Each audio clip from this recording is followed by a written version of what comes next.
because I didn't figure out music. But we are doing much better than we were last time. I have the thanks for joining us screen with all that stuff. So I don't know if you can hear us talking right now, but we did start the stream. So how are you guys doing?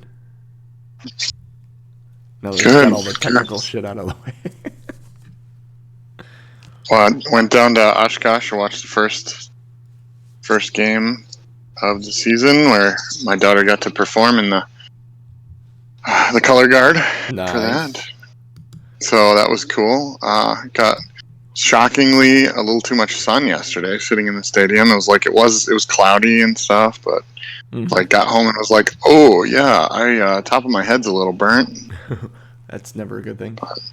Something I got to worry about when I shave my head like this is making sure I got a hat in the sun, because it will get toasty. All right.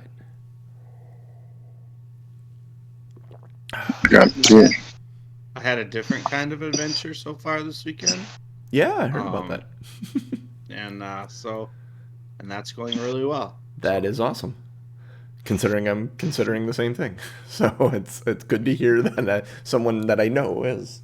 I mean, I've known people before that have done that, so it's like I've been thinking about it for. I wanted to do it like 10 years ago and got talked out of it. And I was like, in case you're wondering, I can hear us on stream.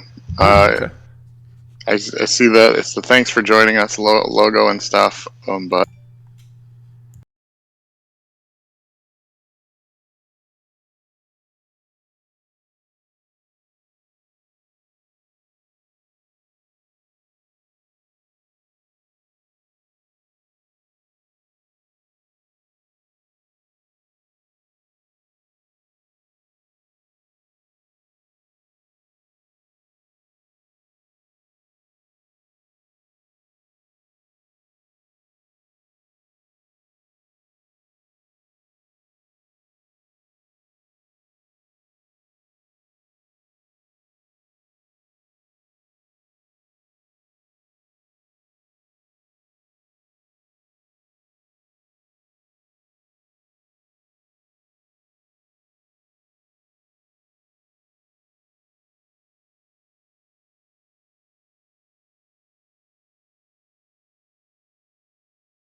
Hello, everybody, and welcome back to another episode of Two Nerds, One Quest. I am your host and DM, JC, here with these two nerds because we got the math right.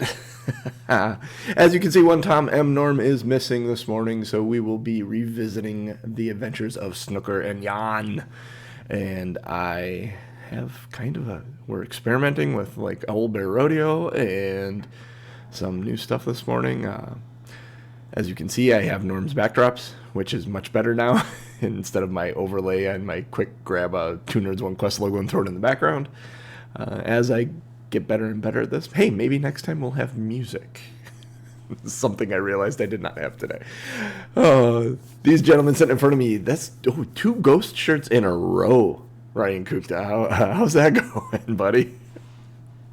Jackpot, just prepping. Hey, let me know if you need me to sing a song or something, John. Ooh, that would be... hey, there we go. I should have had you singing pre-show. Okay, but I want you singing as Snooker. As Snooker. I don't remember my Snooker voice, so we're going to make it up today. I think it was kind of Chris Farley-ish. I think. Gravelly and aggressive. All right. Yeah, it's fluid. He was definitely a smoker, so that makes sense to me. That other man there, sitting there is the legend, the lore master, the lazy dragon, one Jeff Jan Williams? Jan Werner, yeah. Jan Vana. Jan. Sounds like a German soccer player. Yeah, that's kind of my inspiration. Furball from the north. Kind of a Nordic, Icelandic kind of feel.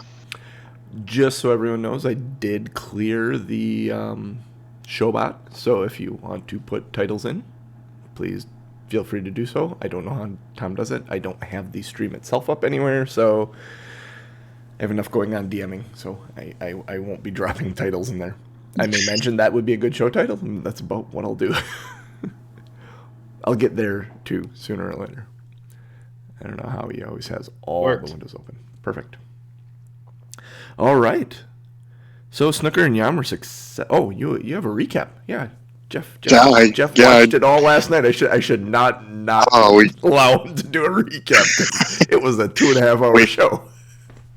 Yeah, we got back kind of late last night too. So by the time I got around to it, I think my show ended a little after 12:30. I think by the time I got to the end, and then I still had to write a limerick. So let's see how well I did here. So Snooker and Jan got a quest from the Belting Dragon in Neverwinter, who's now led by Ellie. They went to the burial mound of Harold the Conqueror in a dead forest to find treasure and seek out things. They found a door in a mound, and by opening the door, 2 flying swords. There was a statue with gems in its eyes, but they decided to save that for later.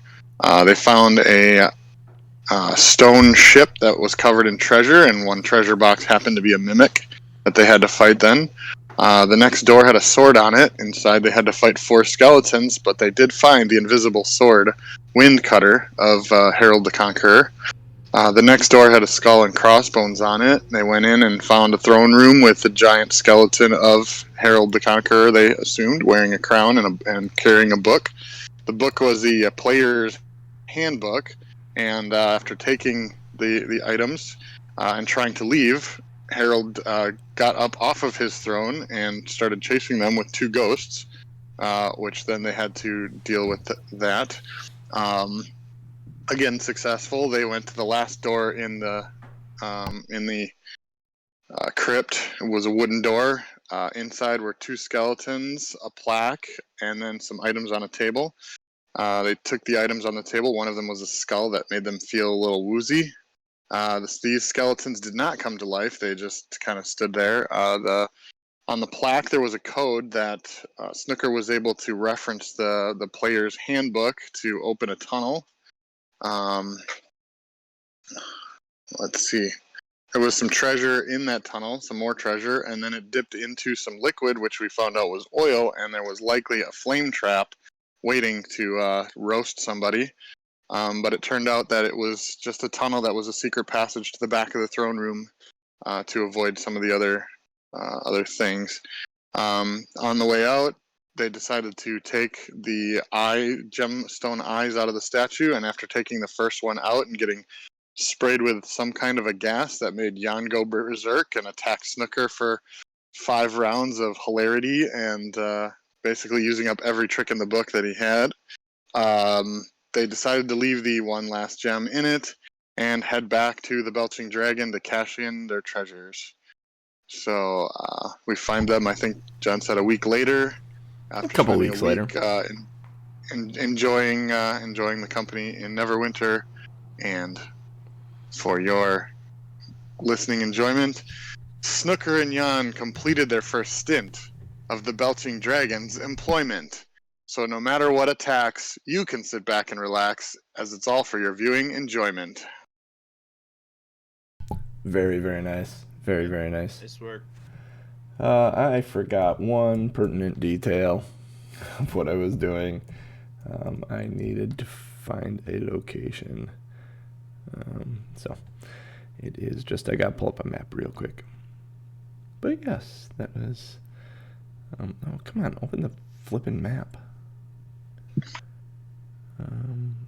Of course, it's not high def enough, this one.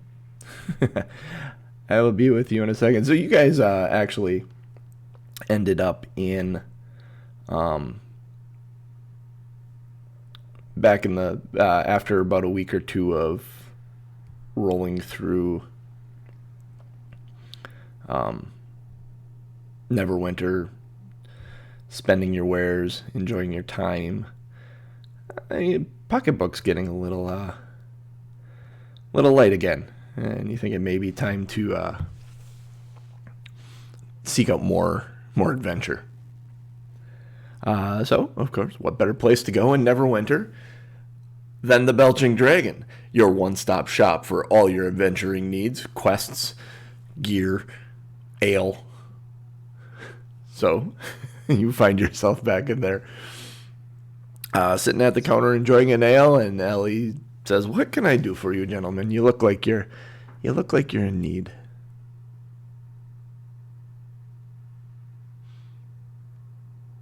We're looking for work. Oh, work. Oh, ha. You know, I think I have just the thing for the two of you. You did so well with that last one. I got. How do you feel about princesses? Pretentious bitches. Oh, maybe this might not go so well. How do you feel about rescuing one for the king? Sounds lucrative. Yeah, that would be... Yes, he would like his daughter back. There was a dragon that captured a princess in a nearby... actually, from... It is the... yeah, and this is where I did not... locations. I did not location here. The ruler of Helmshold. His daughter was taken into the Neverwinter Wood, the last they heard, by a dragon. She disappeared in the night. Some say they saw the winged creature overhead. Everyone's assuming it was a dragon that took her, for she was gone the next day. Sounds perfect for us. There is rumor of a dragon's tower in the Neverwinter Wood. Everyone calls it the Dragon's Tower. It's used to be an old wizard's keep, but it is long since been scorched and burned black by dragon's fire. So it's not just a clever name. No, it is not. I can give you these. And she comes up from behind the bar. These were courtesy of the Master of the Helmshold, and it's 2 healing potions. For anyone that was willing to take on an adventure to go get his daughter. He would like her returned as soon as possible. So, does this sound like something you guys would enjoy doing? Or at least want to do for the profit? Sounds like a ransom. Jan? Sounds like the ransom for a princess is some good straight cash. Straight cash money, you hear a dwarf say from the end of the bar. Get your popcorn ready. Is that Doc? Is that Doc? We drank with him like 3 nights ago. It was now. Doc is in town visiting Ellie. Yeah. he holds his mug up and puts one back, ale all flowing throughout his beard as he kind of wipes it off. Good luck, gentlemen. Nice. All right. Ellie, by chance, did anyone happen to... it said they thought it was a dragon. Would anyone have happened to see if there was a color to this dragon? Or do you think you said it was at night? So. It was at night. It was difficult at best to tell. Okay. The good news is the tower is not very large. So we aren't talking anything ancient or adult. It's going to be a fairly young dragon. Old enough to take away a maiden, but not so old that it's going to eat you in one felt swoop. That makes me feel a lot better. So, well, what do you think, Jan? Let's get after it. Let's hit the road, Jack. What time of day would you guys have been in the bar? That is the question. Are you early drinkers? Is this a late night thing and you're departing in the morning? Probably was the night before we partied and realized how much coin we had spent. So it was probably a late morning getting up and then figuring out what to do. So it's I'm guessing it's probably early afternoon by this point. There was probably a this is a morning hair of the dog that bit ya type beer. Yeah. Ale. Because last night at the end of the night you opened your coin purse and went, ooh. That's just gonna get us through. So yeah, early afternoon, you guys embark on your journey into the Neverwinter Wood. You are familiar with the tower that they were talking about and realize it's about a 6-hour hike into the Neverwinter Wood on the eastern side. Oh, excuse me. Make perception checks as you guys travel along the road. The day is glorious. It is beautiful. It is cool. It is a lot like yesterday, honestly. Just a wonderful summer day. 75, light breeze, sun shining down through a couple of big, fluffy white clouds in the sky that occasionally swing past the sun. Well, that's a good sign. Natural 20 for 24. That does seem pretty good. 16.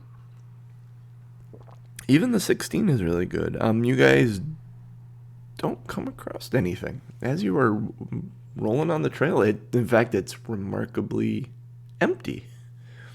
As you're walking, it's an old game trail you're walking through in the Neverwinter Wood. It isn't a traveling trail by any means.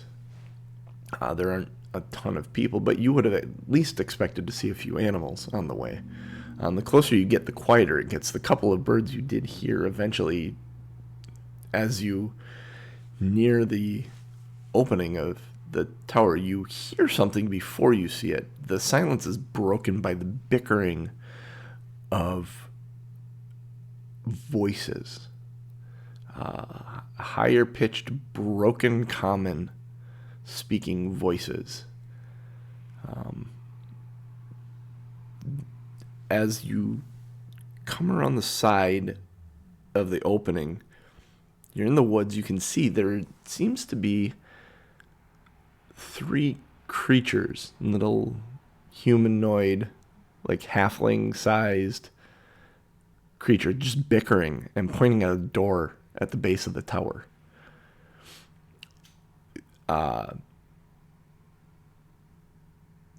You kind of peek and you're staring at them and watching them, and one is like in more armor and has a helmet on that's kind of elongated in the front. The other two are very clearly kobolds sitting there with spears and staves. And they're you open it. I can't open it.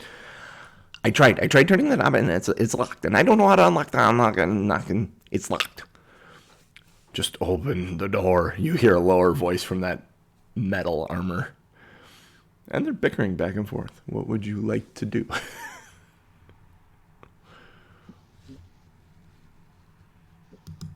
Snooker, do you think we should let them go in first, figure it out, get eaten? Or do you think that there's a chance they're going to save the princess and cash in?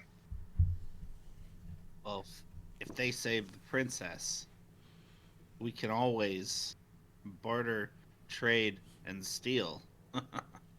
They have to sleep at some point. That's true. Let's watch them for a little bit, see if they get in. The sitting there at the when Snooker says they have to sleep at some point, you kind of look through the leaves and into the sky and notice that it's dusk. The sun is setting. It's getting much lower in the sky. They bicker, and the armored one hits one of them over the top of the head, and he goes to the door. And he is attempting to unlock the door. He's got a little piece of metal that he's like shoved in the keyhole, and he's wiggling around, and you see it snap, and bitches, yeah, I'm no good at this. You try it. The other one goes over to it, and he's like, he reached in there and he's like, well, your damn thing is stuck in here now, and his thing snaps off. Son of a monkey's uncle, can you just break this thing? He looks at the armored one. I will try. He runs back probably about 20 feet, gets a good running start, goes and puts his shoulder right into the door, hits it solid. You hear all his armor like, and then he kind of stumbles away from it. All right. We need After that might be a good time to introduce ourselves. Because they're thrown off. What do you think, Snooker? Or we could just let them take a break and we take over. I think I could get in there.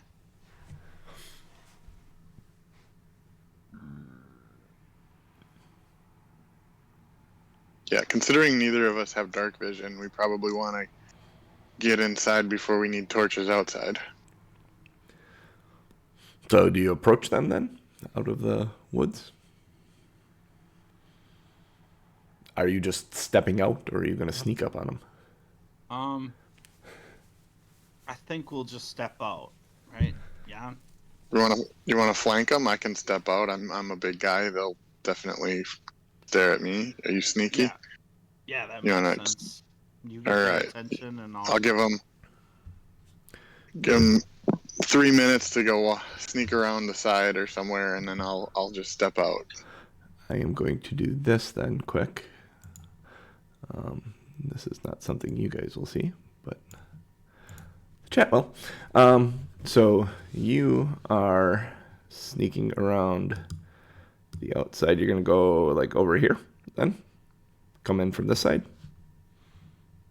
Make sense? Is that what you're trying to do? So Snooker will be on the other side to kind of like flank them. Yeah. So Snooker basically went from over here to over here behind the bushes. Oh, wait, I moved the wrong person. Yeah, just looking for Jan to pop out first. So Okay. Yeah. So, let's see. Let's move you back here. You went around. You're flanking. He's being the distraction. So like that. Yep. Yep. Right. Okay, good. All right. All right. Cool. That's So yeah. So all right. So Snooker. I'll start walking Yep. You just come out and you towards look. unless. Uh, Yeah. do you Well, say anything? Is the question.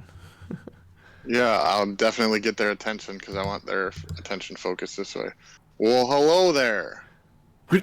And their spears ready, pointing at you.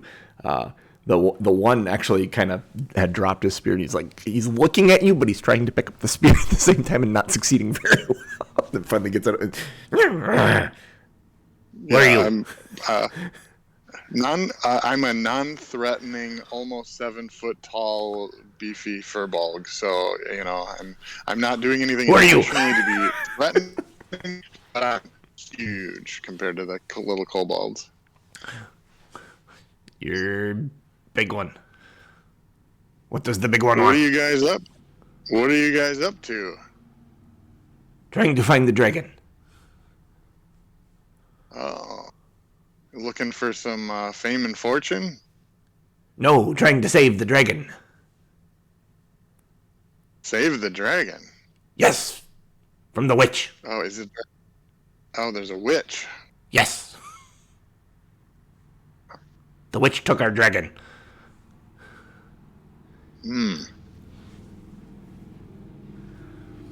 I'm saying things exceptionally loud to make any cover noise for if Snooker wants to position or sneak up or anything too. So I'm repeating things loudly. So the witch took your dragon and brought him here? Yes. Yes, he did. Which witch is that? The witch. The witch that took the dragon. So Snooker's getting the impression that these aren't necessarily adversaries, as long as, they're not after the princess. So Snooker's gonna kind of walk out and say, well, perhaps we could help each other. What? This guy quick takes up a position on the other side. They seem to be wanting to defend the guy in armor, if anything. This one takes a step forward towards you. You are tricksy big ones. You are tricksy big ones. I don't know if I trust you. I no trust you. You're here to take the dragon from the witch. Even if you are my friend, you shouldn't trust me. But I'll tell you, I think we're on the same side here. I shouldn't trust friend. You're confusing, big one. Confusing, big one. Speak riddles. That's obviously the lesson here. Don't think too hard about it. I try not. You need a dragon. We need a princess. We gotta get into this tower. I think I can get us in. You fix door? Yes. Well, the door's not broken. It's doing what it's supposed to be. It's a door. But it's not letting us in. Well, that's the Knob point should turn. of the door. Knob should turn. You dummy. They keep spear points. Are you moving? Are you going to move towards the door then? Yeah, I'm going to move towards the door and show them, my thieves' tools. I can make them, appear and disappear pretty dexterous with the thieves' tools. So. They kind of look at each other. He may be able to get the door open. He's one of them tricksy big ones. By all means, try door. Man, if they were any more threatening, they're in a perfect speed of force formation right now. They're backing away and letting you guys move towards the door to try and unlock the door. I'm just gonna kind of stand where I was, just to keep an eye on the situation. Okay. Go ahead. and make a lock picking check, a thieves tools check. Let's use for this. Let's use some D&D 1 rules. So, are you proficient in thieves tools? I don't know if this. I am. Okay. I am proficient in thieves tools. Are you proficient in sleight of hand? I am not proficient in sleight of hand. Then it won't matter. If you happen to be proficient in both, you would have not only had your proficiency bonus, but you would have gained advantage on it. New D&D 1 rules that I kind of like that I'm going to start implementing. So in this instance, you have your proficiency bonus. So go ahead and make a roll. This is a bit more difficult because there's a bunch of crap stuck in there. As you're looking at the lock and thinking about it. Is this a sleight of hand check? Yeah. Okay. With a proficiency bonus. Can I tell if the armored one is also a kobold or if it seems different? Make a perception check. Kind of looking around the creases of it, the armor and stuff to see what the patterning is under him. So it is going to be a 23 all told after I add my proficiency. All right. And 16 for perception. 16 for perception. As Snooker's in there and he's kind of digging around in it, and you were able to hook some of the tools that they had, the crap they crammed in there, and hook it and pull it out. 23. You get in there and there's a satisfying click, and at the moment that there's a click in that door, you realize unlocks. Jan, you're looking over the other one, and you notice in between, like there's chainmail in between the plates, but some of that chainmail's like ripped open, like this might have been scavenged armor, and you can see scales, very familiar scales, much like the other kobolds. This is just another larger kobold who's probably in charge. Cool. They got the door open. He kind of elbows his friend. They all three of them as a group advance on you, Snooker. Move. We find our dragon. Hold on, boys. We got to set some ground rules here. And then I look at Jan and, come over here. They're short. I'll go. Ooh, almost threw myself in the garbage. I'll stand behind them and over the top be like, I think we should let them go. I think we should let them go first and kind of give a very exaggerated wink, like, obviously there's going to be trouble. Yeah. Let us in. We find dragon. Let us in. We find dragon. Yeah. You can find that dragon. I tell you, if you find that princess, we need that princess alive. She's Otherwise, a witch. She's not a princess. She's a witch. Take your head. Oh. She's a witch. Not a princess. She's a witch. You think the princess is a witch and stole your dragon? Yes. Okay. We'll help you get your dragon. Okay. But again, leave the witch to us. Okay. Sounds good. Move. We go. All right. Snooker steps out of the way. All three of them, without hesitation, go running into the next room. And it is not maybe 2 seconds. And you hear as flame fills the room. There's a bunch of screaming and no, ow! If you look through the door, the one in the armor is trying to pull his helmet off and kind of dancing around and trying to get the hot armor off of him. The other two are laying on the ground completely, like, just on fire and not moving at this point. Okay, and there's this whiff of, like, charred meat comes wafting out the door. Well, at least we know what color it is. And we can tell if it's dragon fire or a trap. No, probably not. No. Not from where you're standing. Although the one in the armor comes, you notice he's running towards the door. Are you going to step aside and let him out, or is he going to barrel into you? I mean, I'm not stepping in his way, so. Okay, he comes running out. He's and he's like pulling his armor off and freaking witch trap.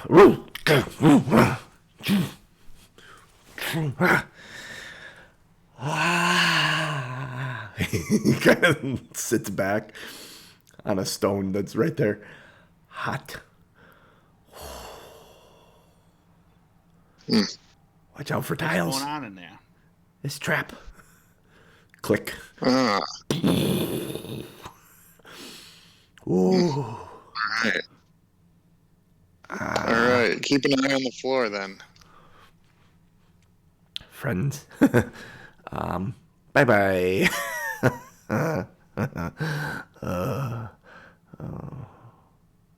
Yeah, they weren't too smart anyway. You take care of which, then I go in after Dragon. Yes. It'd be great hero come home with Dragon by myself. Sounds like a good deal. He stands up very regally. All right. All right.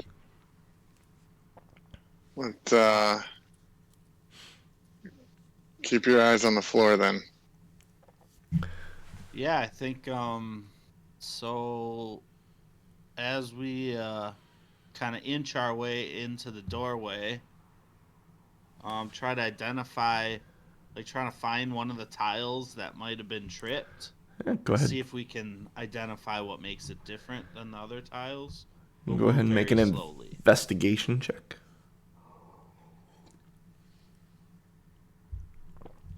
You can make it an advantage because you realize one of them stepped on a tile. Not that you need it at this point with a 19.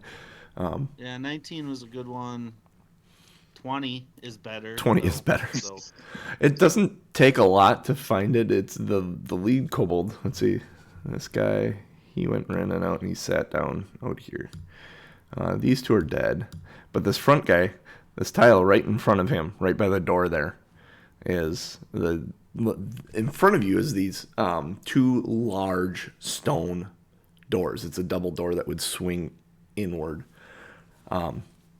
into the next chamber. And you notice they're cleverly hidden on the walls in amongst all the stones, but there are, had you gone in carefully and looked, you probably would have seen the fire trap, realizing something would trigger this, but not whether it was a pressure plate or a tripwire or what. But the nozzles that filled the room with fire are very clearly, especially because they're still kind of smoking a little bit. You can see clearly where they were. And you find this pressure plate that was the trigger for it. See, kobolds aren't completely useless. All right. I know we find a use for them. All right, let's keep going through. Slow, Jan. Yeah, I'm going to watch where Snooker steps and kind of follow. Okay. I'm certain your investigation is better than mine. You, like I said, before you, to your left is the one tile that is the pressure plate. It looks like it has reset, so stepping on it would be a bad idea. But before you are these two large stone doors. And you think you could actually probably open one of them without even having to worry about the pressure plate?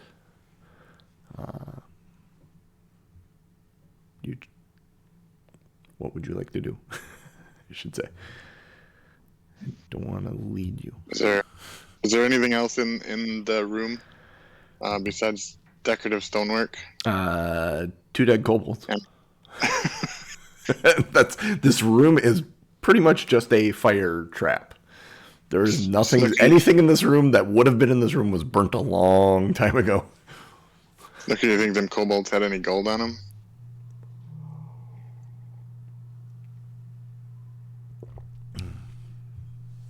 You gonna look at the bodies? Yeah, I'll check the back one. Check the back one's body. Go ahead and make an investigation check.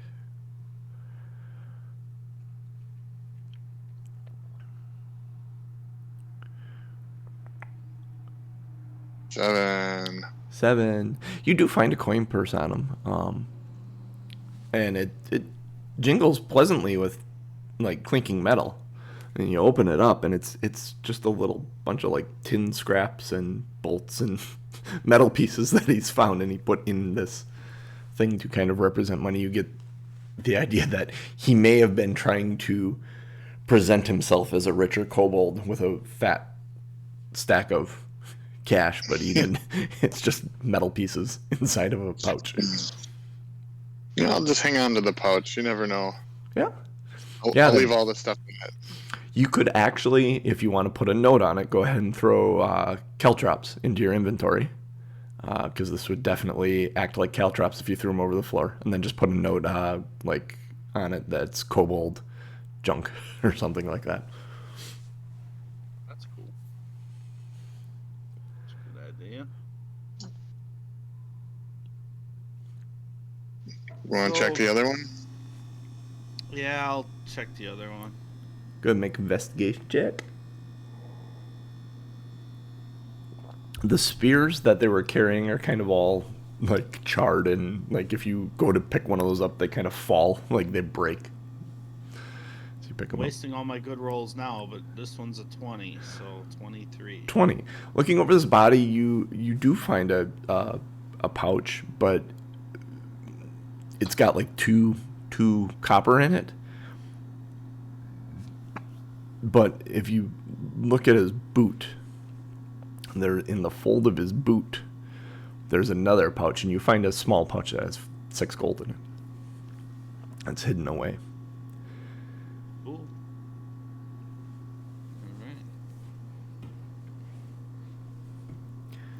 All right.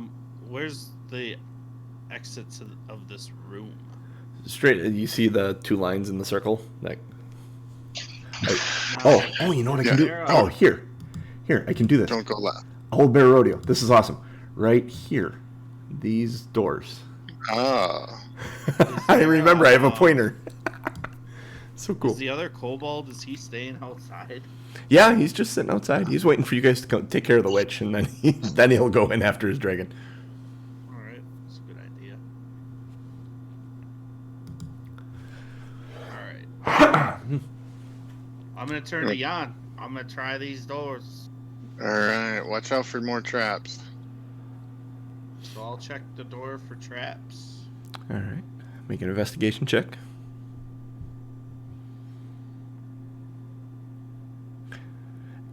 As you are looking over the door, there is a roar that comes from the other side of the door, like a roar. And you hear like chains, like heavy chains being pulled on as well. There is no trap on the door. In fact, the door isn't even locked. It will push open.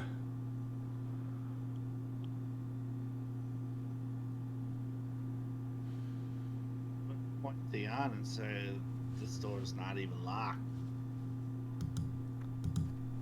Alright. How dark is it in here? In here you have some light coming through the door entrance. Other than that, it's pretty dark. I don't know if you got any light out at all, or you guys have dark vision.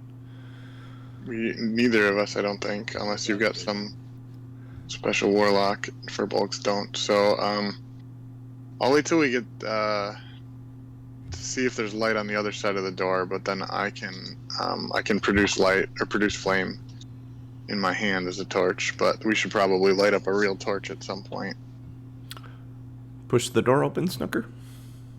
Yeah, I mean, I'm gonna just slowly, like, creak it open and see. Number one, to see if I can see any light in there, and number two, to see if I can, like, get a glimpse of the dragon and its position in the room. Pushing the door open, you see a skeleton. kind of her chittering around, kind of walking wobbly, and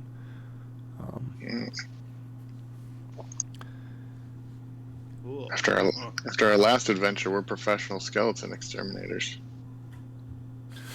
You gonna have cards made up? Skeleton Busters. In fact, that's probably the name of this group. Skeleton Busters. I don't know. It's up to you guys what you want to call yourselves. Snooker and Jan has a certain ring to it. Snooker and Jan, Skeleton Busters. I love it. Is there light coming from that side of the door at all, or? Yeah, there is light. Looking in, you see that this room is lit with torches on the wall. And actually, Snooker, you can see a few of them hanging on the wall. Beyond the skeleton, there are some crates. Large crates in varying sizes, similar to what you see. Those are to scale. Well, John, now's a good time as any for a reminder. So my character is able to detect magic at will. Ah. So I'm going to activate that. Okay. Just to make sure. If I 30 feet, I think. Right, 30 feet? Correct. There is necromantic magic coming off that skeleton. And you do also pick up on a few more.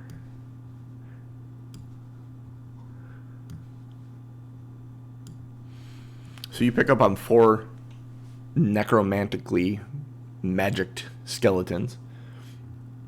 All kind of think like clickers in The Last of Us, kind of stumbling around the room. All right, so I'm gonna turn to Jan and say, "More maybe," and then point like, maybe you go first. All right. Let's see.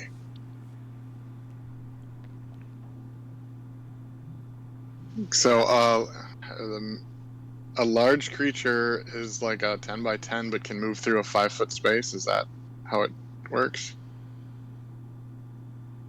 Like it can move through a space one size smaller than it, like a hallway or a doorway or something. I believe so. Yeah. Okay. That makes sense to me. Depending on the creature, what type of creature are you looking at?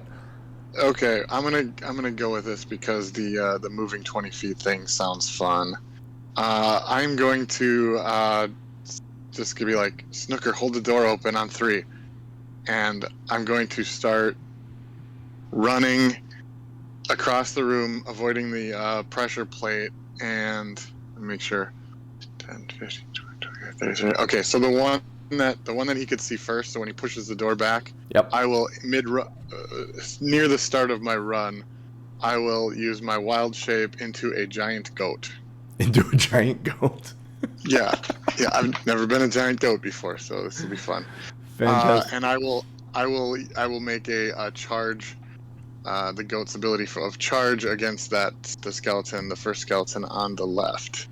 As long as I move at least 20 feet straight towards the target and hit it with a ram attack, it takes extra bludgeoning damage. Okay. So you will actually, if you got to go 20 feet, so 5, 10, 20. You can run through the door and cast it. You won't get an AO on you won't have an AO from this guy because you can run right through here at him. You'll change probably right about here as you switch. It has more movement than me, so I'd probably want to change sooner, a little bit early. But okay, and then you're going to start your charge. Okay, this will be the move that initiates combat. So go ahead and roll initiative.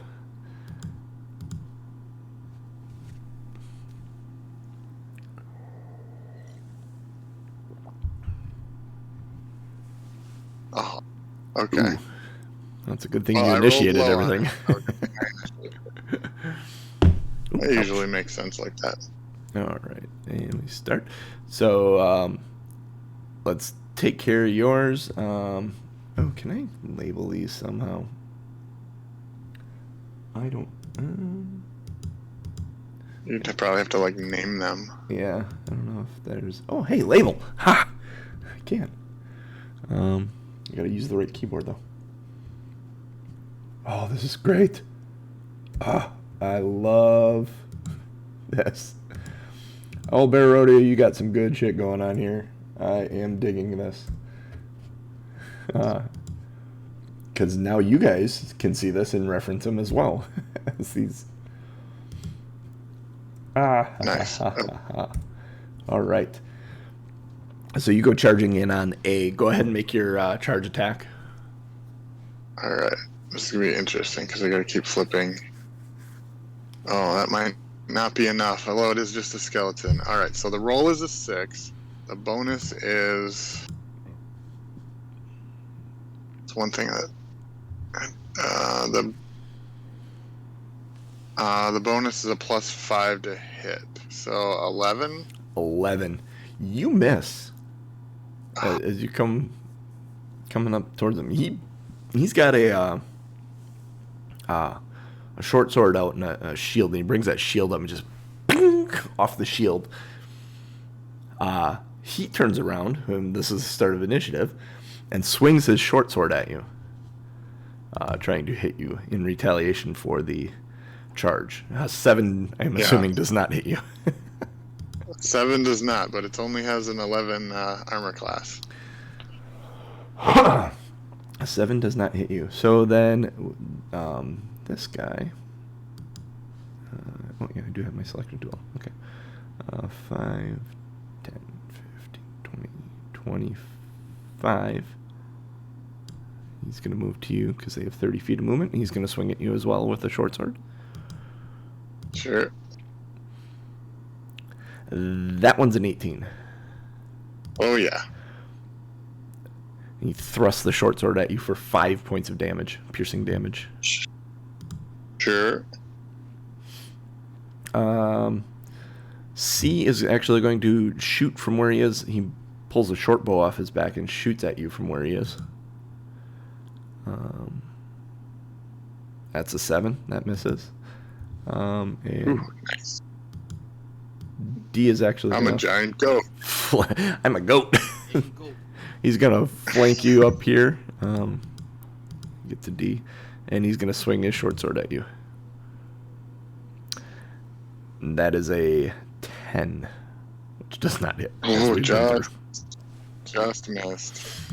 Snooker, you see your buddy go charging in there, turn into a goat, run into the shield of the skeleton, and then is swarmed. And you saw an arrow come from somewhere off to your right. All right, perfect. Well, I'm gonna go up. Let's see. 5, 10, 10. All right, I can't make it to the ranged guy, so I'm gonna stop right here. Okay. And I'm gonna swing at the skeleton's back. Excellent. With my scimitar.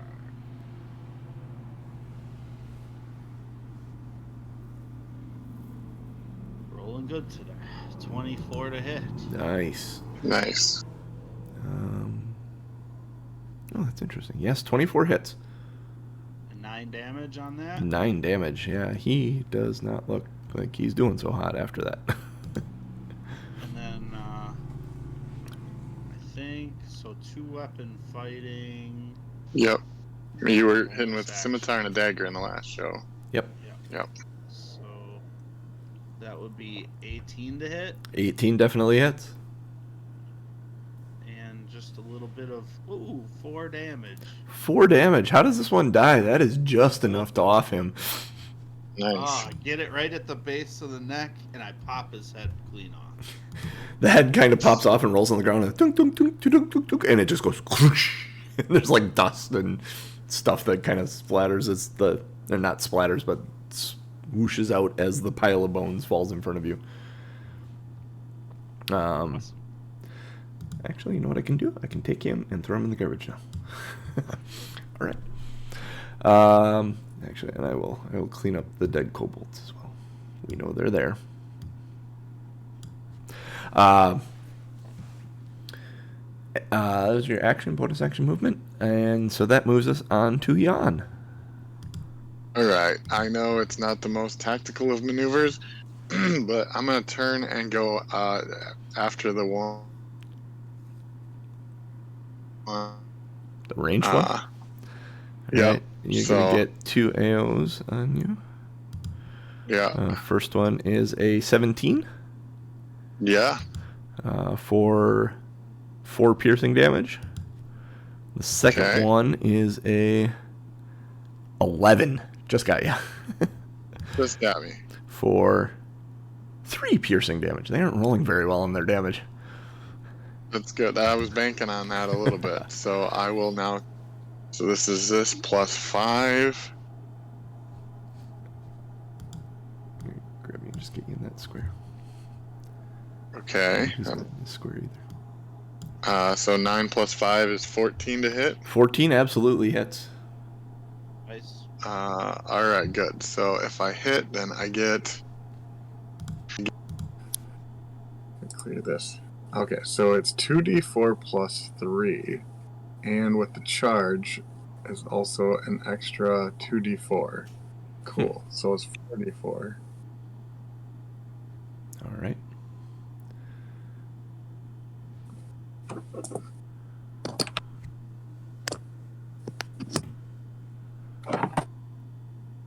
I think your microphone might have just switched, Jeff, to... Yep. Okay. It's fine. You sound good, so... Okay, 13 plus 3 is 16 damage with the ram attack. How does that guy die? 16 is plenty. That in my favorite way to destroy things is Bonesplosion. Go right through the chest. Don't even stop. Bonesplosion. That's the team name. It's Bonesplosion. Show title: Bonesplosion Part 2. Yeah, you go charging at this guy. You get a couple of slashes on you as you leave, the bright crimson blood bleeding on your white fur as you go charging away, and right into this guy, and just bones against the back wall and the stairs there. He goes 2 pieces. Yeah, I'll just turn around facing the other ones, and I'll wait there. All right. That moves us back to them. He is just going to make a straight move towards his new target, Snooker, and he is going to swing with his short sword. That is an 11. Does not hit. Does not hit. Oh yeah, I can see your AC. It's my mage armor. Yes. There's a shine of the resistance on it. The other one is going to walk up to the goat. Hey, goat. Hey, goat. Put up your dukes. He's going to swing his short sword at it. I got no dukes. 17 hit. Yeah. 17 does hit. Oh, here's a good one. 7 points of piercing damage. That's on me, not on you. That's on me. Oh, okay. Good.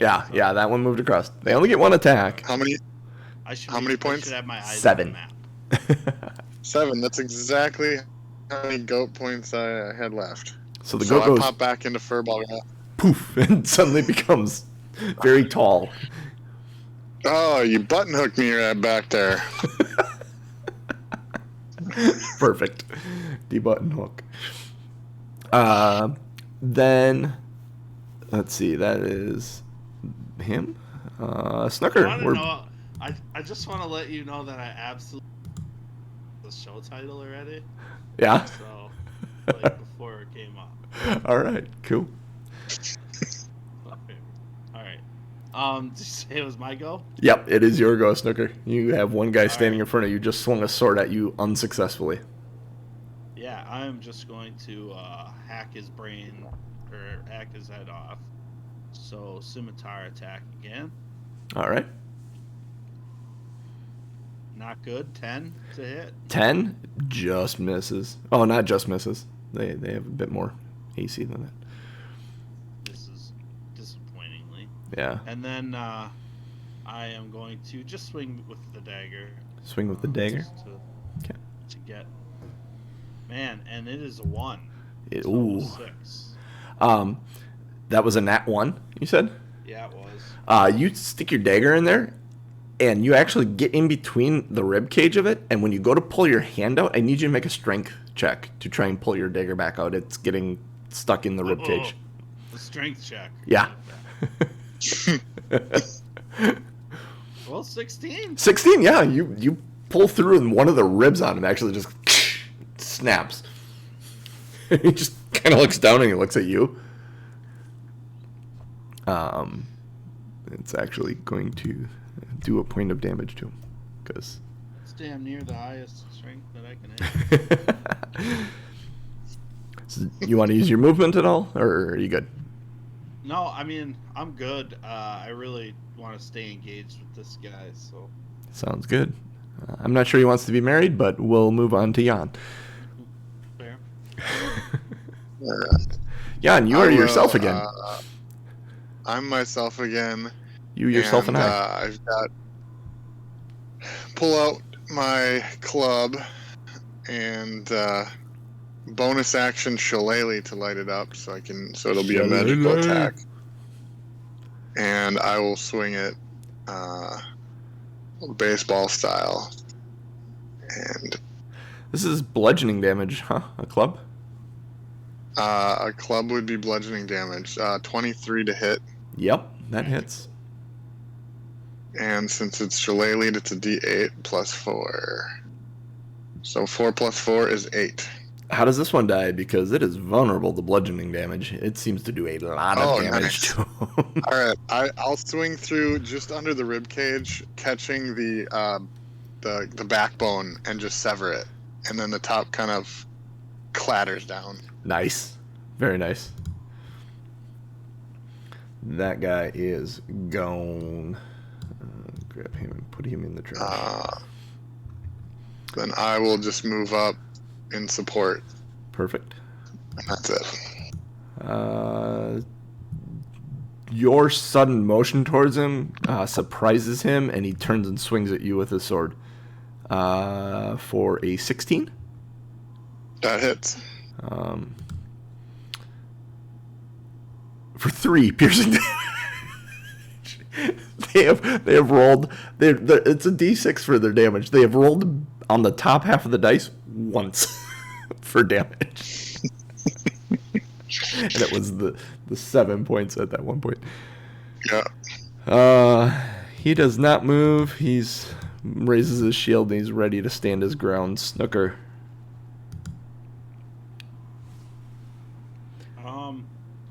Snooker is going to.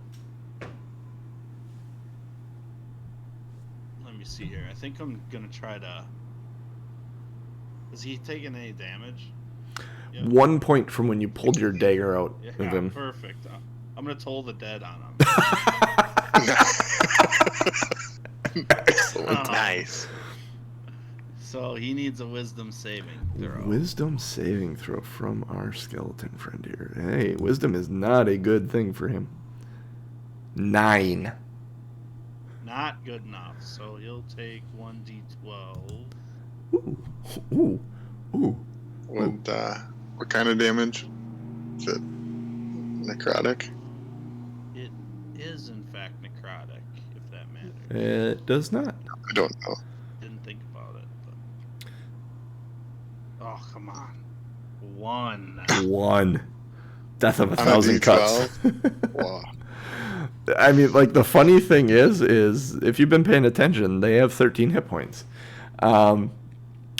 He had taken 1 point, so had you rolled in the 12, he would have gone away. But nope, it's a 1. I can only bonus action attack if I use an action, right? Yes. Correct. Yep. Okay. So that is my turn. Snooker swears all loud. Ah, shit. And then... Reminds me of friggin' Gallagher. That pisses me off. That should have gone way the hell out there, and throws the bucket of water on the audience.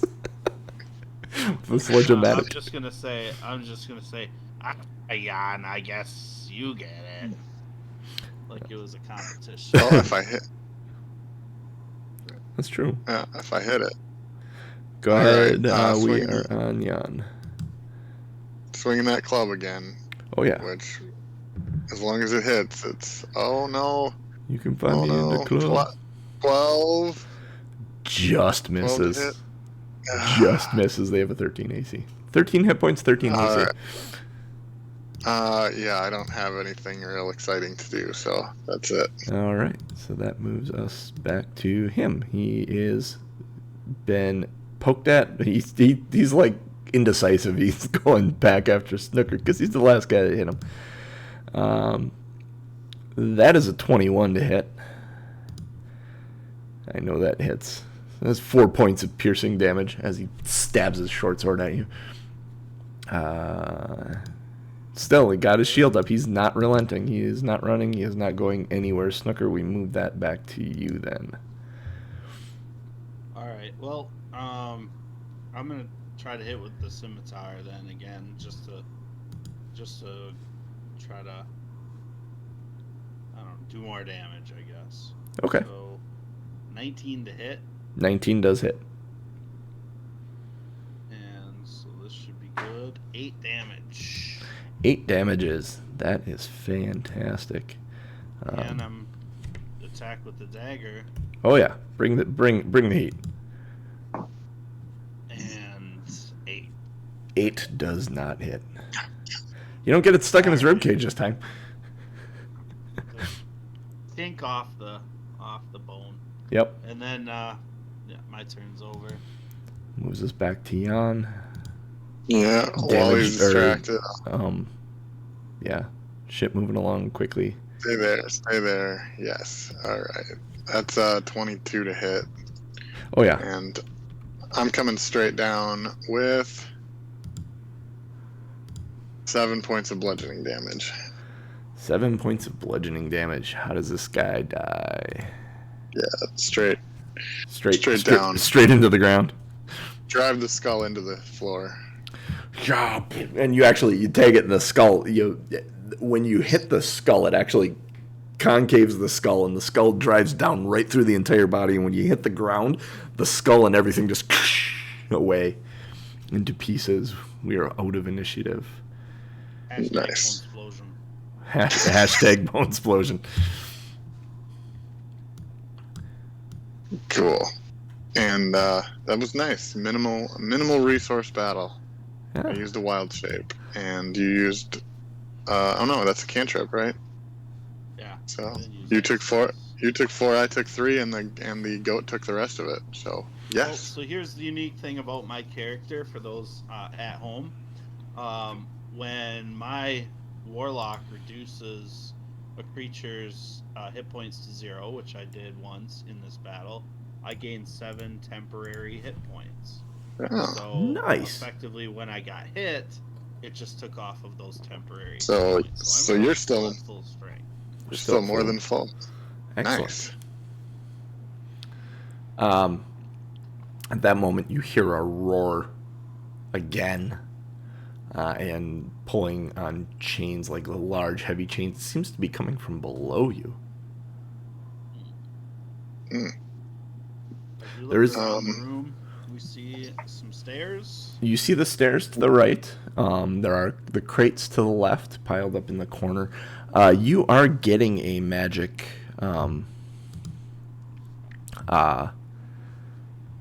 sense out of one of the crates.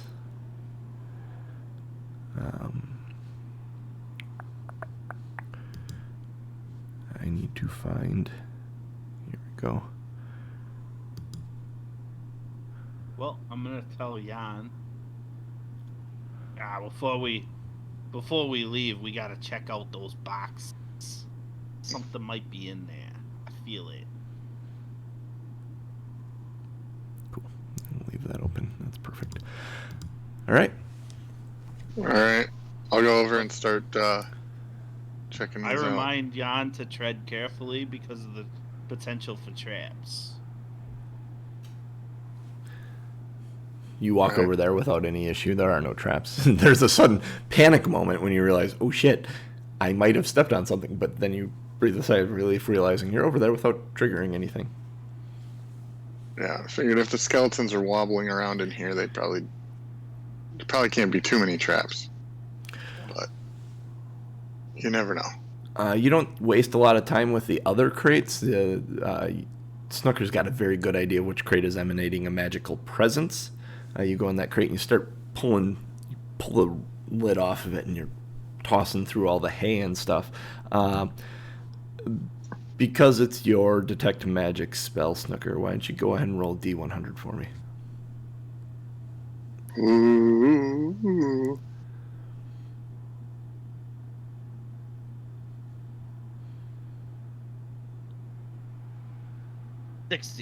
60. Digging around in there, you're kind of tossing stuff, and this is ironic. You reach up and you pull out a bag, a leather, like, backpack looking bag that is shining magically.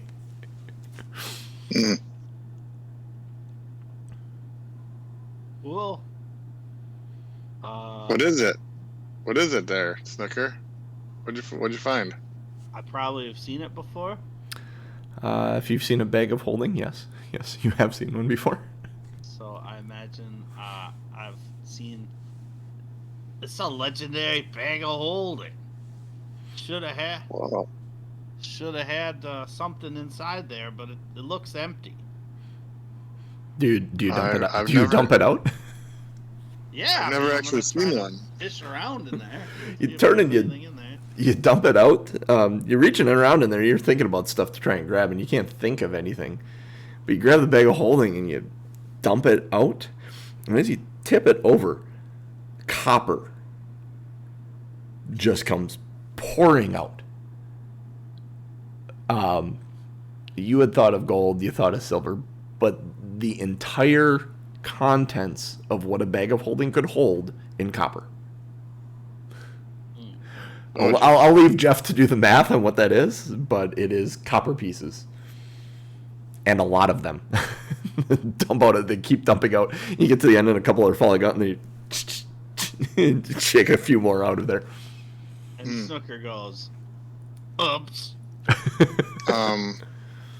Yeah, this is like, I'm reminded of a scene from How I Met Your Mother where they're at an art gallery and he pulls out like a bag of Skittles or something, or M&Ms, and the bag rips and they're falling out of his pocket and everybody's completely silent and it's like ting, ting, ting, ting, then the whole thing goes. And Yep. That's exactly what this is. And you guys realize as those last couple of coins go up, that just made a lot of noise. yeah, 500 pounds, assuming that it's not a space issue, it's a weight issue. Yeah. 500 pounds times 50 coins a pound is 25,000 coins, if my math is right. So 25,000 copper pieces just fell on the ground. So that's 2,500 gold. 250 gold. But Oh, it's 250. converted to Oh, yeah. Yep. silver, and then back up. But Yes, I think the noise is probably the bigger issue here. Yeah.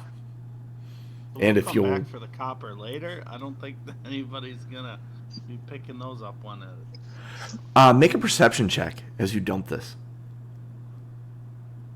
Who, me? Both of you. I imagine I'm perceiving a lot of coins at the ground. Yeah. 12. Oh, yeah, I couldn't hear anything. Perception 6. check? 6? Okay. Snooker, as you're perceiving all the coins hitting the ground, one hits the ground and kind of pops up on his edge and goes rolling between two of the crates and then falls into the floor. There seems to be a gap in the floor under the crates.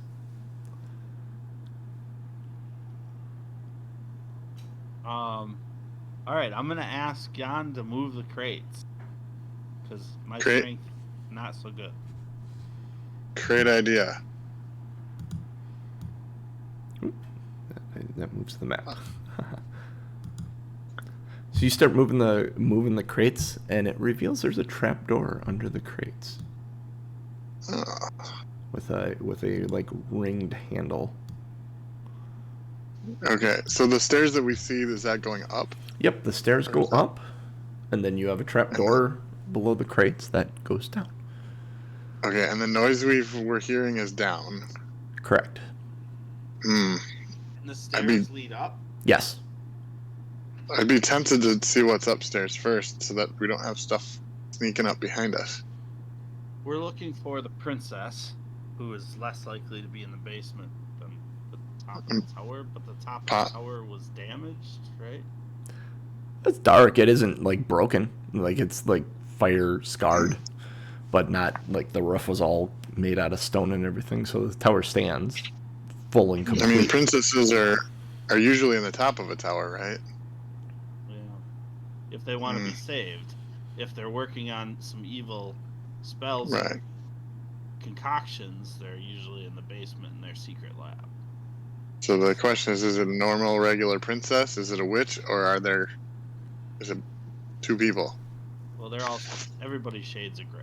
So, let's head upstairs. What do you think? You're the brains of the operation by a couple points. Let's head upstairs and take a peek fast before we have to battle some dragon pissed off because they're stuck to the wall. This is what I love about this.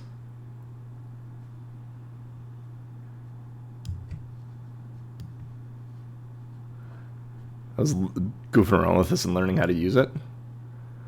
And I was like, oh, this is actually bloody brilliant. So you guys are coming up the stairs. And this is what I've wanted in it. Yeah, okay, yeah. Someone grabbed their character. I had wanted a tool where I could just draw like this. It's like, how hard is it to just draw? And allow me to draw something here. So this is a desk over here with a little chair in front of it. And then this is a bed sitting here on the back wall with a couple little pillows on it. And is there a sleeping in the bed?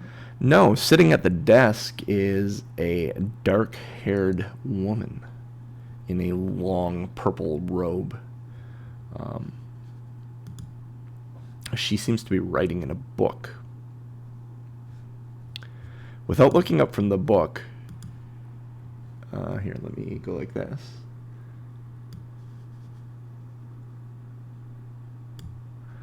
Without looking up from the book, she says, "What are you doing in my tower?"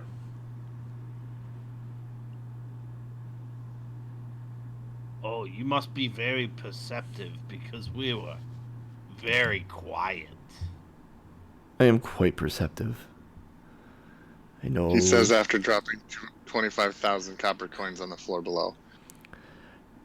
I know the kobolds died to the fire trap. I know you've defeated my skeletons. Why are you in my tower?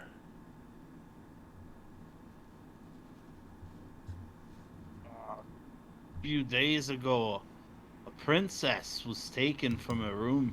You wouldn't know nothing about that, would you? I assume my father sent you.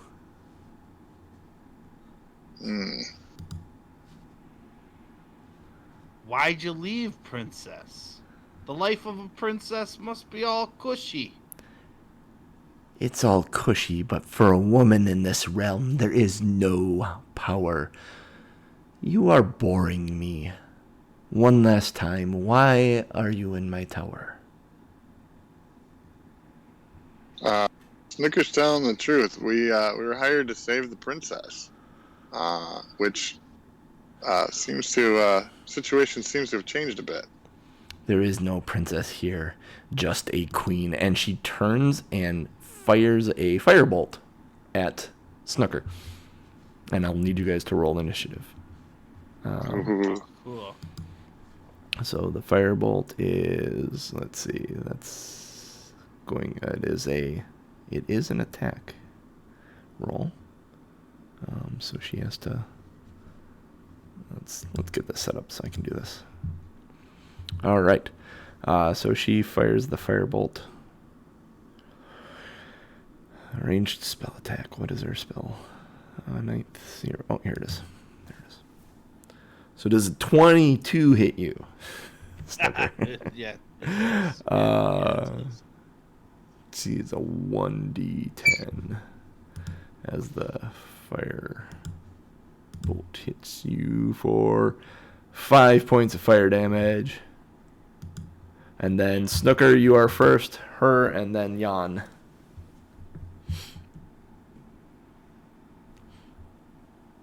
Okay, well, that's unfortunate. Snooker is going to 15, 20, 25,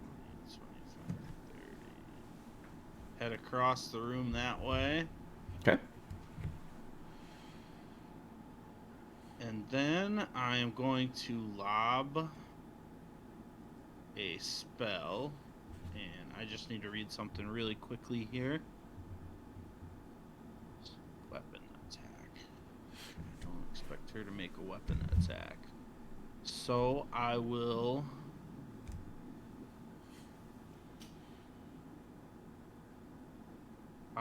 do... Oh, that's not going to hit her either.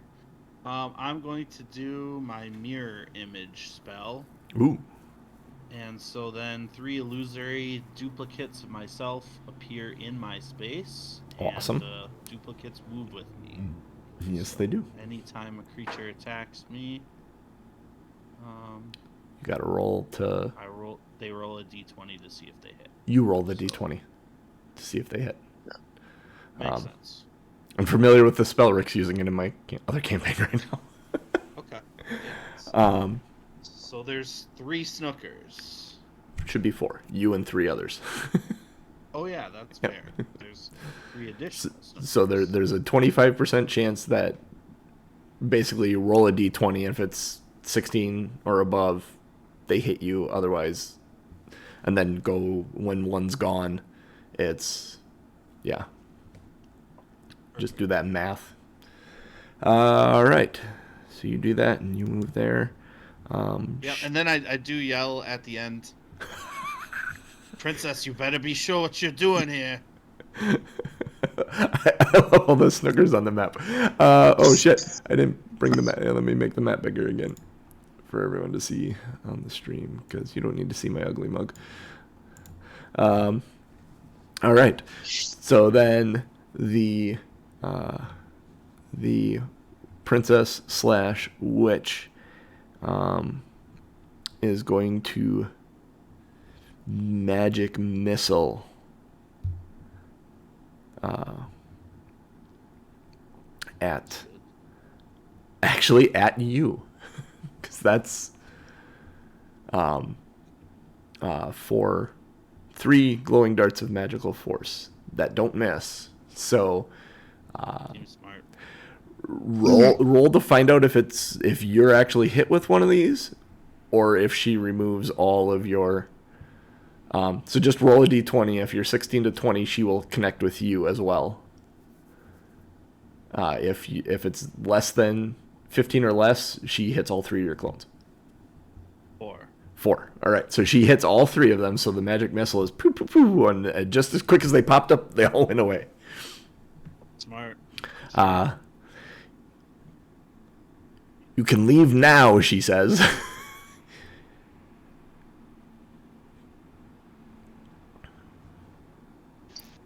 And then we move to Jan. All right. Actually, hang on 1 second. She's gonna move. Sure. She's gonna move her butt over into the kind of corner here and get equal spacing from you guys as much as possible. Good. Jan is going to use one of his new toys because he's not entirely certain how it works, and he's going to toss the bead of force into basically the space where she is. All right, cool. So she needs to make explodes on impact. Each creature within a 10-foot radius of where the bead landed must succeed on a DC 15 dexterity saving throw. Ooh, 7. It was 7. Almost a 16. Okay, this is going to get really interesting. A sphere of transparent force. 5d4 force damage. Okay. 1, 2, 3, 4. So pink fuzzy D4s. Nice. Use D4s. Oh, that's Jan. that's different. 15 on 5D4. Yeah, 15. 3, 4, 2, 4, 2. Nice. Okay, so 15 damage, and then a sphere of transparent force. Then encloses the area for 1 minute. Any creature that failed to save and is completely within the area is trapped inside the sphere. Creatures that succeeded or are partly in are pushed away until they're no longer inside. Only breathable air can pass through the sphere's wall. No attack or other effect can. So for 1 minute. And then they can push the sphere, moving their walking speed, but the sphere only weighs 1 pound regardless of the creature inside. So you guys can't get in. She can't get out. She has air. But both her and you guys can move the sphere. Yeah, she can push against the side of it, and we can basically pick it up because it only weighs 1 pound with her in it. That's interesting. Huh. How big is it? It's 10 foot. 10-foot sphere. 10 foot radius. 1 foot diameter. Which, if it would have been up against the wall, I'd probably roll out a little bit. Okay. All right. So she is stuck in this ball. Snooker. It is your go. Snooker's she's gonna talk the whole time. Princess, I don't know why you gotta make us do this, but I'm headed over to her desk, and I'm gonna read her journal. Read what she was writing? Yep. She has several... Oops. You make a big circle. I think I missed... Oh, I can't grab it now. Make sure you're on the hand tool. I don't know how you made a circle. That's fine. Actually... If I grab it, I'm grabbing the background, so I might have to... Hang on a second. I might be able to get rid of it. Let's see if I do this and that. Yep, there we go. All right, let me draw it where it's supposed to be. Oh, I see what you're doing. You're putting the sphere up there. That works. Yeah, close enough. Close enough. Actually, it would be a little smaller. Here, let me do this. Let me see if I can draw it for you. Although my here we go. Let's make it color, and then let's make it fill. And go. It should. Oops. This is a fun little toy. Now I should be able to hand tool. Oh no, that moves the map. Yeah, it won't. I don't think it'll move with her. That's you gotta. Oh well. It's fun. We'll experiment some more with it. I mean, this tool is very, very cool. So she's in a ball of force right now. We can move the ball of force if she moves. Looking at her journal, you realize this is like a spell book. She was writing arcane symbols within the book. She eyes you like threateningly as you approach the book, but she doesn't say anything. All right. Well, I'll wait till next turn. Well, so we've got reading. We have a minute here, so we're gonna back out of initiative. She realizes what she's in right now. Okay. Well, I'm gonna pick up this book, and I'm gonna place it into the bag of holding. She looks at you and she says, "What do you want? Why are you in my tower? You want the dragon? Is that what it is? Why are you bothering me?" Being perfectly honest, we came here to help you, thinking you were in trouble. Seems like you're not in trouble. I'm not in trouble. I would like to be left alone. You know what? You know what you could do? They told you I was captured by the dragon, right? Is that what they said? I captured the dragon. That is my dragon. It is going to be my dragon. Here. And she kind of reaches and she pulls a ring off her finger. And she extends it to the edge of the thing, and she goes, oh, I can't give this to you for a little bit yet, but take this. This is my family signet. Tell my father I'm dead. Feel free to keep anything you've found in the tower. Go. Can we, But tell my father I am dead. Never look for me again. No, don't say never look for me again. Just tell him I'm dead. Never look for me again would imply I'm still alive. I think this will work if we bring back proof that the dragon is dead. Can we get like a tooth or a horn that would? Yes. We need to go downstairs though. Want to dismiss your bubble here? Don't push the bubble down the stairs. I don't. Well, I don't know if it'll fit. So we might have to wait for the bubble to go away. The bubble would fit down the staircase. Do you want to push the bubble down the staircase? She may be a little mad at you at that point. Yeah, I'm not sure what the physics of the inside of the bubble are when it's bouncing down the stairs. It's like playing a fucking Super Monkey Ball. Yeah. I mean, it's only a minute. I think we'll wait and let her keep her dignity. At this point in the conversation, it's a few seconds left, and then the thing just goes pop, and she goes here. He's probably not going to let you keep that spell book. May I have my spell book back? Well, I tell you what, I will give you. Snooker pulls it out of the bag of holding. But then she needs to say, I will give you a horn from the dragon in exchange for my spellbook. It's the proof that you defeated the dragon, that I was dead. My father will leave me alone. You'll get your reward. Everyone will be happy. Make sense? The only thing that Snooker will say is, the minute that I hear that you're still alive, we might be coming back, princess. Because your dad's not going to let this lie. So you better keep hitting. She smiles and goes, I look forward to your return. Let's go. And she starts walking down the stairs.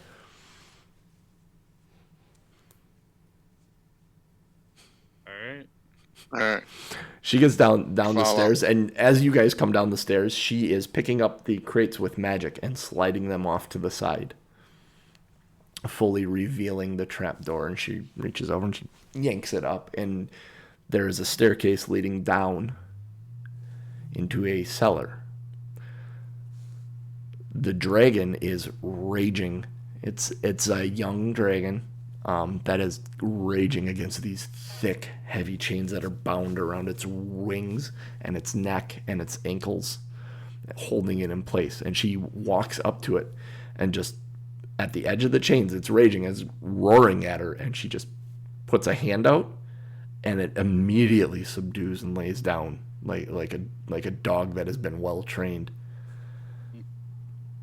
She steps over to it, and she reaches. It's got like these 3 protruding horns. And she grabs the one out of the middle, and you see right at the base of it, it heats up, and the dragon flinches, but doesn't. It's like it's being held in place with a hold beast or hold person, hold dragon spell, and that heats up and kind of burns, and you see it kind of burning away, and she pulls it straight out. My book. Yeah, she'll get their book back. Get out of my tower. And she starts walking up the stairs. Oh, here. Should we? Do you guys follow her up, or? Yeah. Yeah. When you get up onto the top level, she says here, and she kind of swirls her hand around, and it picks up the whole pile of copper, and she says, open the bag. Ooh, open the nice. bag, sure. And she swirls that all in a little spiraling tunnel into the bag of holding. There you go. Door's right there. And she walks up the stairs. Nice.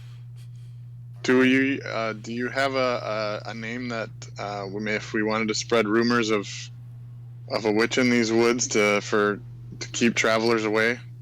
Delilah. Hey there, Delilah. You're all alone in your tower. You got the dragon roaring, and it seems like forever that you've been gone. So I had to write All this right. song. Whoa. I think our best bet is to go with this story, and we may need to take out the kobold outside.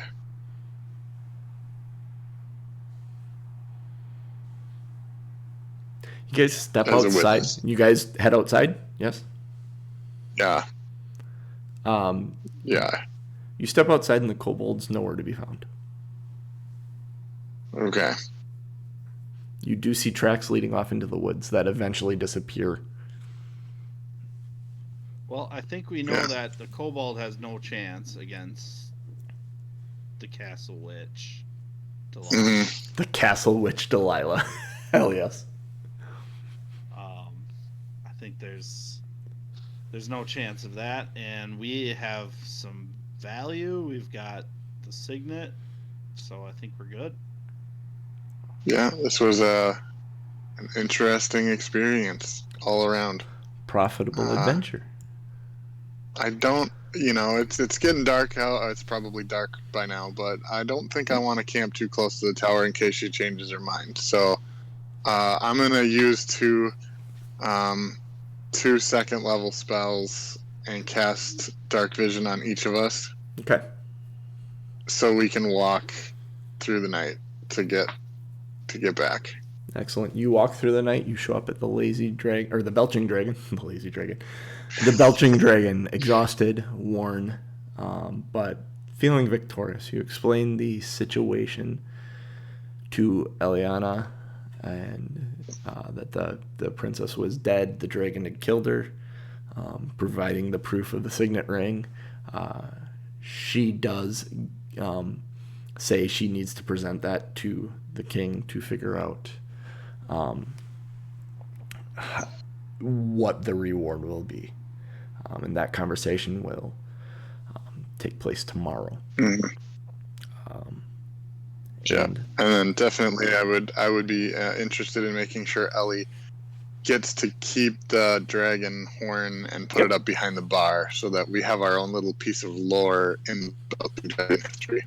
For sure, and that will happen. She talks about actually having a placard made to hang it up, and that the bar will eventually be decorated with the trophies of the adventurers that serve both the Belching Dragon and Acquisitions Incorporated, as the legend of the Belching Dragon grows.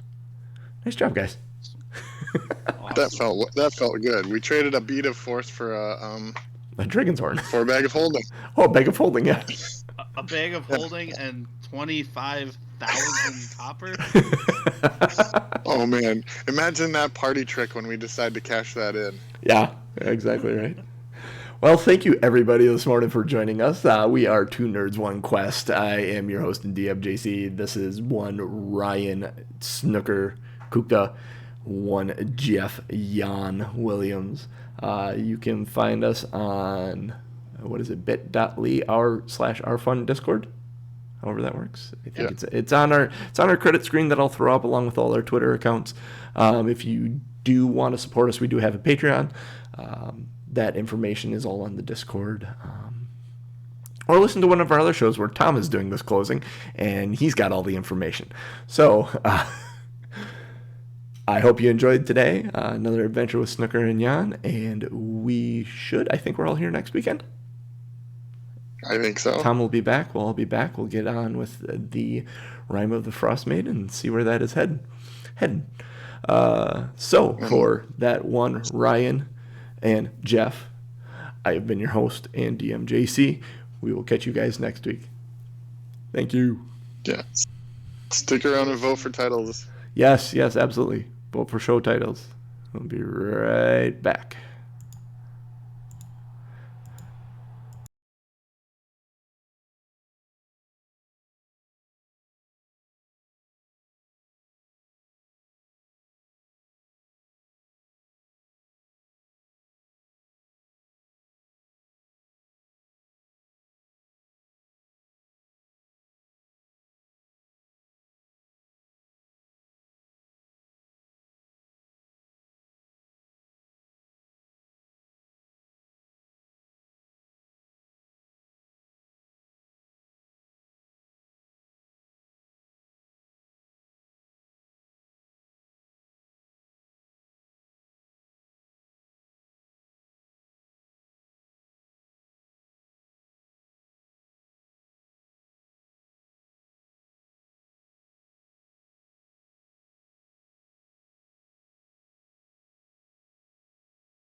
All right, we are back.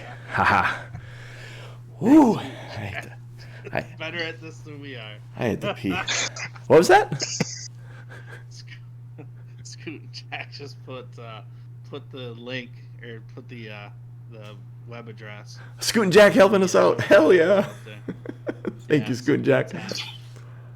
I am new to the stream game. This is my second time actually hosting all of this and doing the game and everything. And I will eventually get all the bits and bobs together for doing this. I know now next time I need music and I need all the outro information. So, and I need to figure out how to pull up chat for interactions and entering show titles and whatnot. So, but right now, let us do some show title voting. Oh, nope, I don't want that one. That's not what I want. I want Showbot. TomMNorm.showbot.tv for title voting. Oh, wow, we got all kinds of stuff in here today. I will read all these out, starting from the top to the bottom. Definitely a smoker. Three Stooges. A wise guy, eh?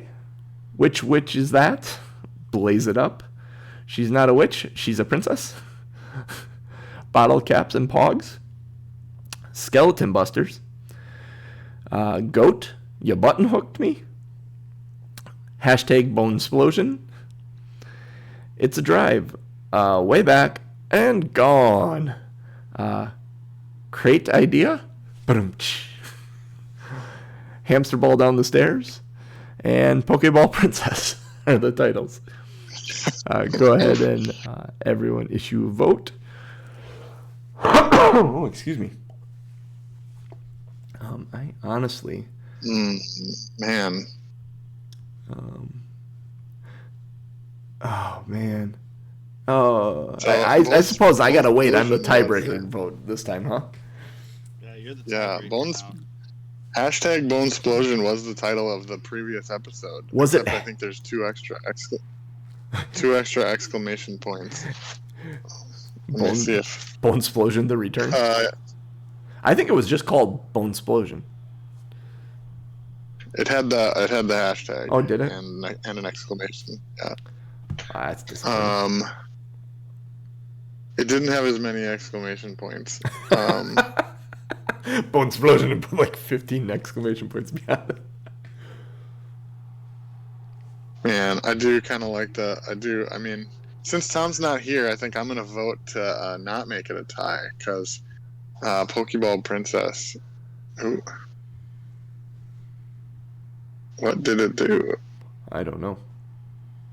It's shaking the whole screen when I try to vote for one. I don't know if I voted for... apparently you voted Hamster Ball down the stairs, maybe? Or Pokeball It's got Princess. two of them with... I think I voted for both of them. I don't know. Or it's not letting me vote, one of the two. Well, I think you voted for something. So you either voted for one or both of those. Anyone else got a vote out there Sure, I'll vote. In Chatland? Kush, did you vote for anything? I voted for Pokeball Princess.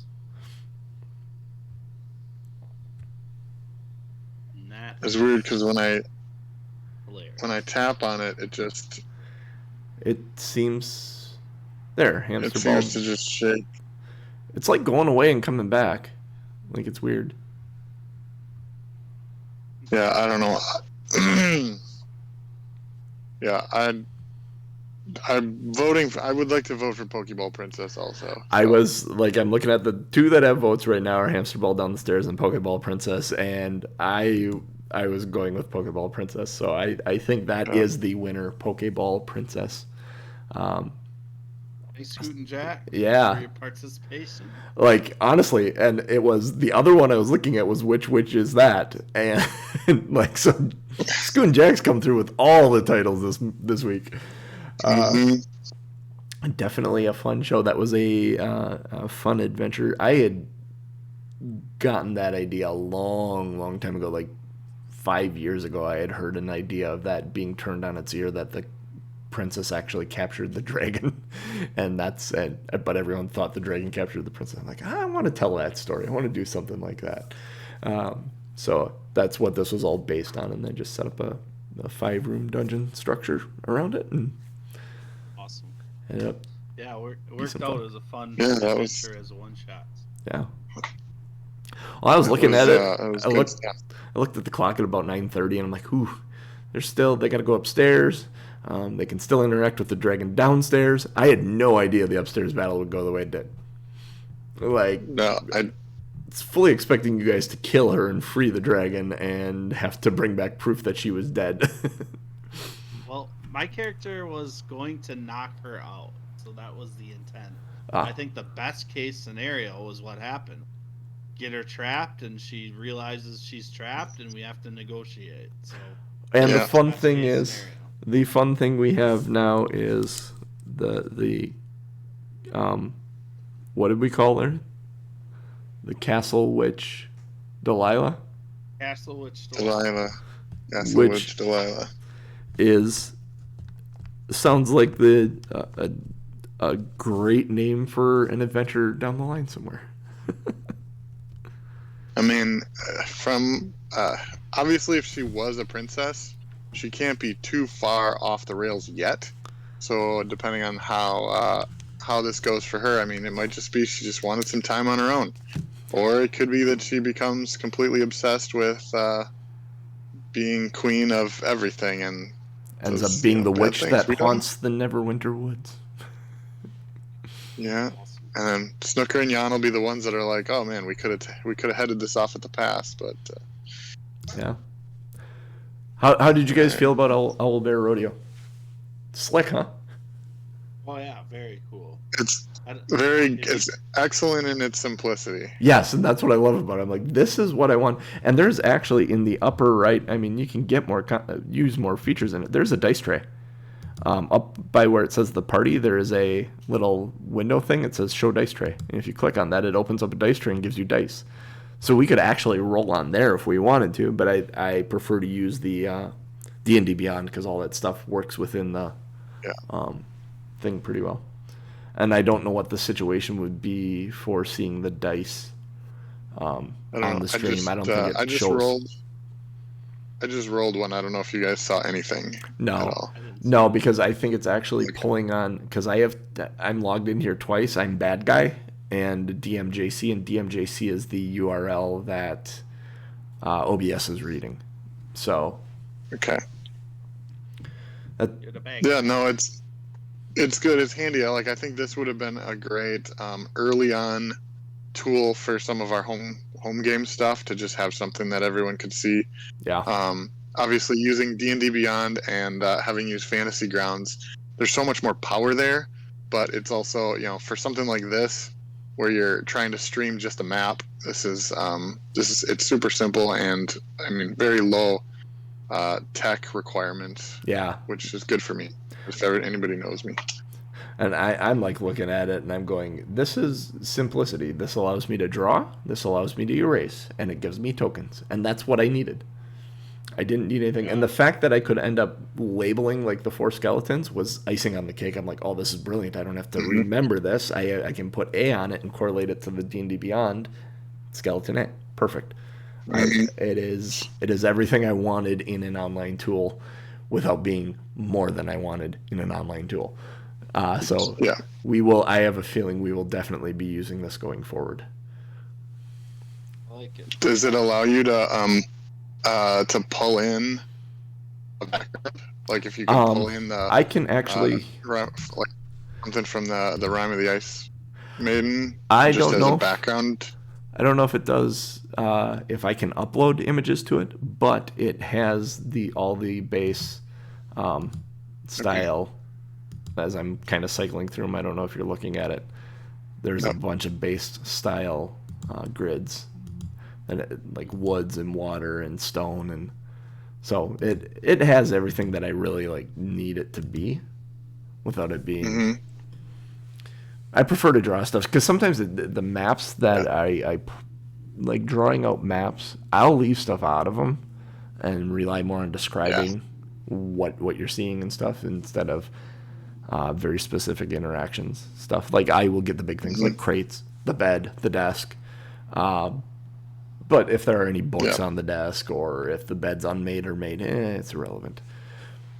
I mean, that gives you guys the freedom to say, hey, is the bed unmade? Yes, okay, then I grab the quilt off it or the sheet off of it, and I want to try and wrap it around. It allows me to have that flexibility. For a fraction of a second there, I'm like, oh, the princess is sleeping in the bed and requires a kiss to wake her up. And it's like, well, you got Snooker, which would be interesting. And then you got Jan, which would be also very interesting for how do you wake the princess. But shit. that was not the case. That saved our map when I switched that gives me ideas. I gotta experiment with this more. This thing may even be cooler than I thought it was. I could have done a second I gotta back out. All right. I gotta ice my junk. So, thanks a lot. Have a great day. Yep. Go Brewers. And if I don't talk to you, when do the Packers play? Next weekend. Not today, but next weekend. I think Sunday night. A Sunday game? I think it's a Sunday night game. All right, so we'll have a chance to say go Pack Gold. Hells yeah. All right. Have yourself a good rest of your weekend. Get your rocks on the rocks, and we'll talk to you next time. Y'all too. All right. All right, I'm going to shut us off here.